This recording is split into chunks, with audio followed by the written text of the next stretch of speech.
आज दिनांक 27 मई 2025 को नगर राजभाषा कार्यान्वयन समिति बठिंडा की प्रथम छमाही बैठक का आयोजन अपर आयकर आयुक्त कार्यालय के संयोजन में किया गया।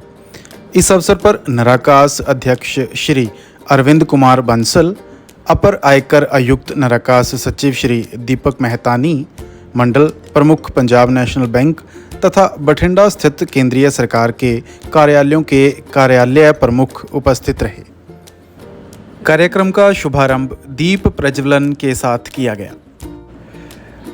नराकास का उद्देश्य नगर में स्थित भारत सरकार के केंद्रीय कार्यालयों, उपक्रमों, बैंकों, बीमा कंपनियों तथा वित्तीय संस्थानों को राजभाषा नीति हिंदी नियमों की अनुपालना सुनिश्चित करते हुए गृह मंत्रालय भारत सरकार द्वारा प्रतिवर्ष जारी किए जाने वाले वार्षिक कार्यक्रम में दिए गए लक्ष्यों को प्राप्त करने की दिशा में अग्रसर होना है। इस अवसर पर अध्यक्ष एवं सचिव महोदय का पौधे भेंट कर स्वागत किया गया। नराकास के तत्वावधान में आयोजित प्रतियोगिताओं में विजेताओं को पुरस्कृत किया गया तथा बठिंडा स्थित कार्यालय से प्रकाशित पत्रिकाओं का विमोचन भी इस अवसर पर किया गया।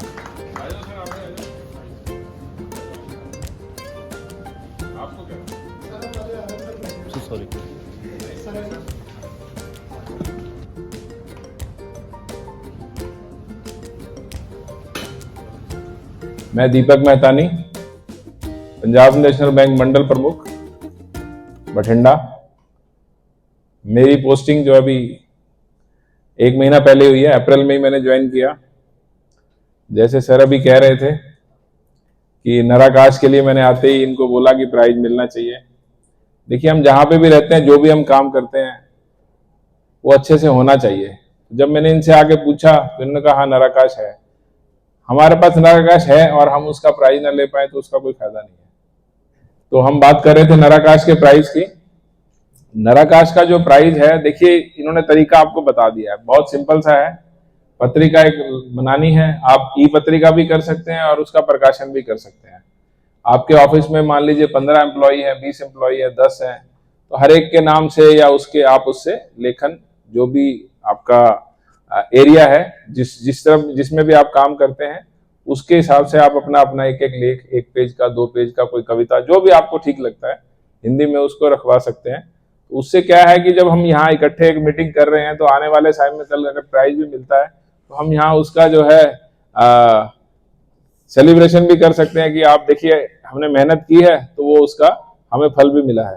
तो मैं आप सबसे रिक्वेस्ट करूंगा और एक्सपेक्ट भी करूंगा कि आप अपने अपने ऑफिस में, अपने अपने कार्यालय में ये जाकर इसका जो है ना प्रसार करें। और हिंदी में काम करना कुछ ज्यादा मुश्किल नहीं है, क्योंकि अगर आप हिंदी में साइन भी कर देते हैं तो भी वो आपका हिंदी में ही जो है ना गिनती की जाती है। तो अगर सिर्फ हम अपना सिग्नेचर साइन करना ही सीख जाएं, हस्ताक्षर करना भी हिंदी में सीख जाएं, तो वो भी काफी हद तक जो है हमारा काम हिंदी में जो है ना गिना जा सकता है। बाकी मैं इनसे कहूंगा कि बलवान जी जो है हिंदी में क्या क्या काम हम कर सकते हैं, कैसे कैसे उसको हिंदी में गिनती में लाया जा सकता है, उसका भी एक ये रूपरेखा बना के आप सभी को भेज देंगे। बलवान जी ये जरूर भेजना, तभी हम काम कर पाएंगे। तो ये एक हमारा जो है कॉमन एक उद्देश्य हो जाएगा, जिससे कि हम सभी को, जब हम अगली बार बैठेंगे तो हम सभी को अच्छा लगेगा। नराकास जैसे आप जानते हैं, नगर राजभाषा कार्यान्वयन समिति, मुझे बताया गया यहाँ पे 37 मेंबर हैं, 37 सदस्य हैं इसके। तो 37 सदस्य तो बहुत होते हैं। वैसे देखा जाए तो पंजाब खै क्षेत्र में आता है, हाँ, पर फिर भी खै में अगर हम रह के और नराकास का पुरस्कार ले पाते हैं तो वो हमारे लिए एक बहुत बड़ा जो है ना अचीवमेंट रहेगा।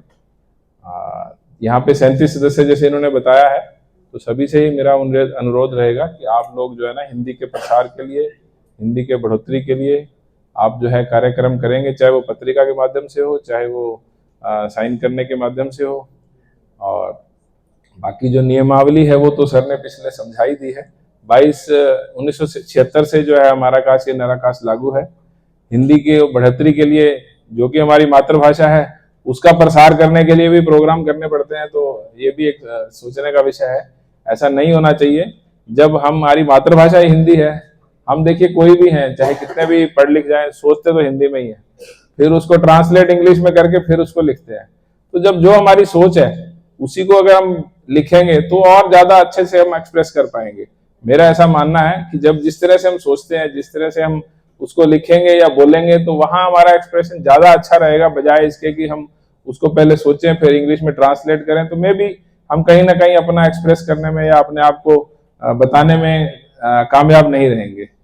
तो मैं इन्हीं शब्दों के साथ मैं चाहूंगा कि आप लोग भी अपना जो है ना कोशिश करें कि हिंदी को बढ़ोतरी दें, हिंदी के में ज्यादा से ज्यादा काम करने की कोशिश करें, और जो हमारा एक मकसद हमने अगली नराकाश के लिए रखा है, तो उसको जो है ना प्राप्त करने में हमारी हेल्प करें, मदद करें। Thank you. कर्मचारी भविष्य निधि कार्यालय बठिंडा में कार्यरत हूँ, कनिष्ठ अनुवाद अधिकारी के पद पे। मैं एक कविता लिखी है और कविता का टाइटल हाल ही में, सबसे पहले मैं पहलगांव में जो भी निर्दोष यात्री थे जो शहीद हुए हैं उनके लिए लिखा है, और कविता का शीर्षक रखा है सुहाग चुरा ले गया कश्मीर। शुरू करना चाहूंगा। चूड़ी की खनक अभी थमी न थी, मेहंदी के रंग ने जमी छोड़ी न थी, घूंघट में अब भी सपनों की महक थी, और पायल में बसी थी नई नई जिंदगी की रेखा।